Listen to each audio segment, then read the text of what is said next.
Бірінші талап. Өткенде президентіміз Қасым-Жомарт Кемелұлы Тоқаев легализация жасап берді.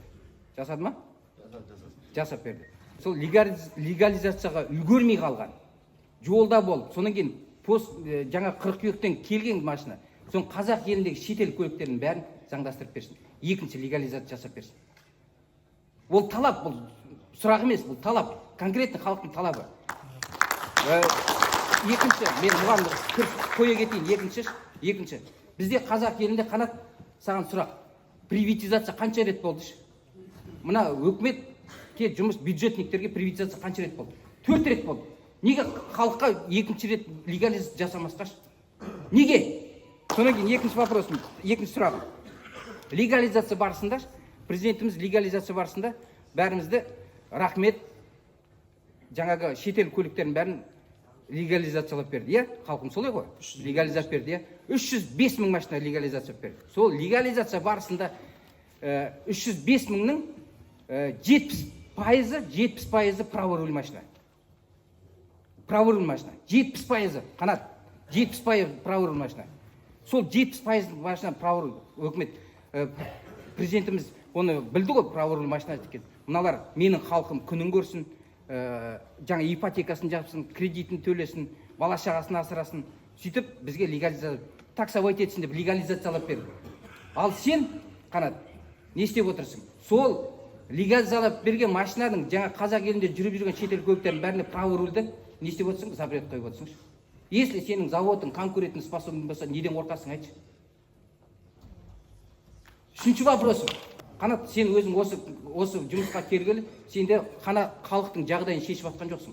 Сен халыққа, наоборот, қылқындырып, заңмен қылқындырып жатсыңшы. Анау былай, мынау болмайды, мынау анау деп өзіңнің жаңа сен бағанадан бері сұрақ қойған адамдардың бәріне айтасың, мынау болмайды, анау болмайды. Сен болмайды деп айтпа, Қанат. Сен жағдайымызды ойластыр, біз мына жерге жиналмаймыз. Сен біздің жағдайымызды шешіп беретін болсаңшы. Біз мына жерге келмес едік. Сен еркін өзің министерствоңда отыратын едіңші. Пока мына жаңағы екі сұрақтың жағдайын шешкенше 590-ның екінші частыны алып таста. Міне, мораторий жариялы. 1 жылға, хотя бы алып тастамай, 1 жылға мораторий жариялы. Менің ойымша сіз жауабым үшін келіп тұрған жоқсыз. Сұлтанов, осы Қызылорда қаласының тұрғыны. Біздің ата заңымыз бойынша ең бірінші құндылық біздің мемлекет. Бұл адамның өмірі, денсаулығы, оның құқықтары және әлеуметтік оның жағдайы. Енді қалған заңдардың барлығы, қалған бағдарламалардың барлығы осы құндылыққа сәйкестелу керек. Мысалы, мен осы сізге сұрақтың алдында бір мысал келтірейін. Бізде Қызылорда қаласында нанның бағасы 100 теңге.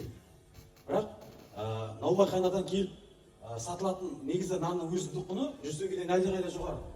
Бірақ бізде мемлекеттік бағдарлама саясат бойынша оған дотация жасалады да, наубайханаларға үстіндегі ақшасы беріледі. Неге? Себебі десеңіз, халыққа 100 теңге ол ең әлеуметтік керек, ең алдыңғы керекті зат болғандықтан кейін мемлекет соны дотация жасап, азық-түліктік қауіпсіздікті сақтап отыр. Осы төңіректе енді мына автопромға келейік. Автопром жеке компаниялардікі, жеке инвестордікі.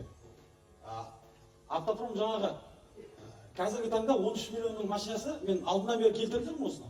Сырттан келетін болса, бір Hyundai Elantra 3,5 миллион теңгеден келіп, өтеміз орын төлеп, НДС-ін төлеп, растаможкасын төлеген кезде өзінің пайдасын қойғанның өзінде 8 миллион теңге Hyundai Elantra. Ал біздегі автопромнан шыққан Hyundai Elantra 13 миллион теңге. Енді осы жерден сұрақ туындайды. Мемлекет егер де сол автопромды қолдамаған жағдайда халықтың қандай қауіпсіздігін сақтап отыр? Егер сол автопромды қорғамасаңыз, сіз жаңа айтып отырсыз, қорғауымыз керек деп, біздің өнеркәсіпті қорғауымыз керек. Егер қорғамаған жағдайда халық қандай қауіпсіздікке ұшырайды, қауіпке ұшырайды? Халық қауіпке ұшырағанда сырттан арзанға алып келеді автокөліктер. Мемлекет қандай қауіпке ұшырайды? Мемлекетке содан ақша түсіп жатыр ма? Мен ресми осы мемлекеттік кірістер комитетінен осы петицияда жүрген кезінде ресми құжат алдым. Мына 3 ең алып автопромдар 2% налоговый нагрузка түсті. 2%. Ал бізде мына жеке автокөлікті қазір алып берсек, біз одан көп ақша төлейміз мемлекетке. Мемлекетке мына халықтың алып келгені наоборот тиімді, керісінше. Миллиардтар в разы тиімді ол. Біз сонда қандай кімнің сойылып отырмыз? Сіз өзіңіз соны айтпаңызшы. Адамның құқығын қорғап жатсыз ба, әлде мына автопром жеке компанияны қорғап жатсыз ба, әлде мемлекеттің саясатын қорғап жатсыз ба? Қалай осыны қарапайым халыққа түсіндіріп беріңізші соны.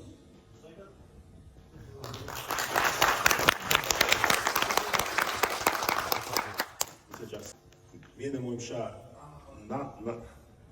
нанды көлікпен салыстыруға болмайды. Нан ол өмір сүру үшін керек нәрсе. Көліксіз өмір сүруге де болады. Ол біріншіден. Екіншіден, қазіргі таңда мен мына жеке бизнес туралы ойланбаймын. Мен еліміздің болашақ туралы ойлап жүрмін. Одан кейін осы кәсіпорындарда жұмыс істейтін қарапайым қазақтар туралы ойлап жүрмін. Қазіргі таңда 6 мыңнан астам адам осы жерде жұмыс істеп жүр. Келесі жылдан бастап 10 мыңнан астам адамдар жұмыс істейтін болады. Сонымен оларды не, жоққа шығарып тастаймыз ба? Сонымен сіз қазір айтып тұрсыз, мына ол жеке бизнес туралы. Ол жеке бизнес туралы емес. Ол тұрақты жұмыс орындарын құру үшін осы жұмыс істеп жатырмыз. Сонымен егерде сіздің нанға да көлікке құқыңыз бар дейсіз, ол рас. Бірақ мына біздің қарапайым жігіттер осы жерде жұмыс істеген адамдар жұмысқа құқы жоқ па? Сонымен жауабым осы. Ол жеке бизнес туралы емес. Ол біздің қарапайым қазақтардың болашағы үшін осы жерде тұрақты инженерлік жұмыстарды істейді адамдар. Сонымен қазіргі таңда мына мен көлікті нанмен салыстыруға келіспеймін. Одан кейін мен жеке бизнесті қолдауға, ол менің негізі міндетім жеке бизнес қолдау. Бірақ ол жеке бизнес мәселе емес. Ол осы кәсіпорында жұмыс істейтін адамдар мәселе. Сонымен оны мен әрине осы 6 мыңнан астам адам, ол тікен жұмыс орындары. Одан кейін логистика бойынша, жөндеу жұмыстары бойынша көбісі адам осы жұмыспен күн көреді. Оны қалай жоққа шығарамыз? Сонымен әрине сіздің көлікке нанға құқы бар. Бірақ осы адамдардың жұмысқа құқы бар. Жауабыңыз, рахмет. Нәби Рәт Болатұлы, Шымкент қаласынан келіп отырмын. Қасиетті сыр өңіріне барлықтарыңыз осы Қанат Бейсенбайұлы мырза, сізге мәселеміз тікелей сізге байланыстырылады. Осы себепті жолдың шалғайлығына қарамастан кеше өтетін нені күнге ауыстыруларыңызға байланысты түндетіп келдік. Негізгі мәселе мынау елдің шымбайына батып тұрған мынау көлік мәселесі онда. Шетел көліктерінің иелерінің атынан мысалы дәл қазіргі елімізге келіп кіріп кеткен басқа да жағдайлармен армян болсын, грузин болсын, шетел көліктерінің транзитті көліктеріміз болсын, осы көліктерімізді айдай алмай, былайша айтқан кезде қазір өзіміздің құқығымызға сәйкес страховка алып айдайын десек, ол мүмкін емес. Айдау одан кейін техосмотр деген мәселеміз де жоқ. Былайша айтқанда ауада тұр. Енді осы мәселемізді сіздер елдің өнеркәсібін, мысалы елдің көлігін шығаруға деген атсалысып жатқандарыңызды білеміз. Бірақ осы мәселе неге бәсекеге қабілетсіз? Ауылшылдан келіп тұрсыз. Осы мәселе маңыздылығын түсінеміз, бірақ республика бойынша бүкіл азаматтарға мына машиналар, көліктер шетелден алып кел, ол заң бойынша істеу керек. Мына жерде кішкене еркін режимге көшсек, өйткені напряженный форматқа өтіп жатыр. Мынау біздің президентіміз Қасым-Жомарт Тоқаев Кемелұлының сенімді өкілісіз. Осында келіп отырсыз халықпен. Сіздер кішкене халықтың түсінігіне, халықтың ой өрісіне, үрдісіне көңіл бөліңіз кішкене. Неге десеңіз, біз қарапайым халықпыз. Қарапайым халық деген бұл Қазақстанның жалпы осы өніп өсіп жатқан болашағымыздың іргетасы жалпы. Мына жерге мен Шымкент қаласынан қонаққа сіздерге келіп отырмын, Қызылорда облысына. Мына зданияның ішінде керемет жазуды оқып отырмын. Жалпы ұлттық бірлік қуатты мемлекет болудың басты кепілі дейді. Бұл нені айтып тұр? Біздің күшіміз бірлікте. Біз біріксек, мыңды жығармыз. Жаңа сіз айтып өткендей, көлікке нанның қатысы жоқ, нанға көліктің қатысы жоқ деп жатсыз. Мен оны осыған қысқа ғана түсініктеме беріп жіберейін.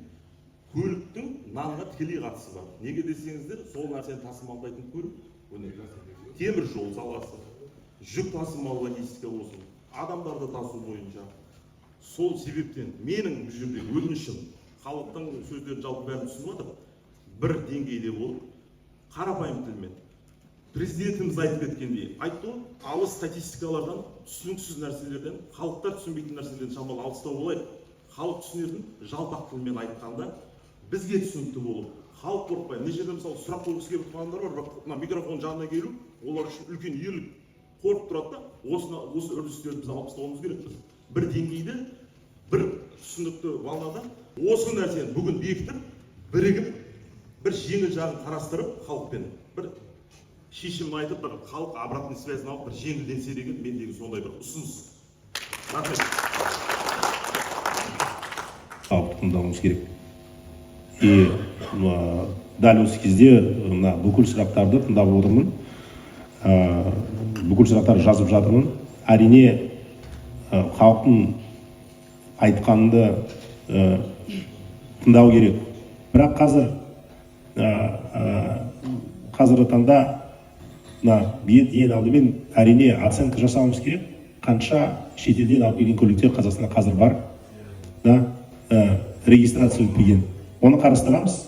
Егерде саны көп болса, әрине үкімет деңгейінде сөйлесеміз. Мен осы мәселені қазіргі таңда Астанаға келген кезде премьер-министрдің деңгейінде әрине жеткіземін. Сіздің айтқаныңыз дұрыс. Мысалы, соңғы легализациядан кейін қанша көліктер алып келді, қанша халыққа ол әсер ететін мәселе. Оны қарастыруға керек. Рахмет.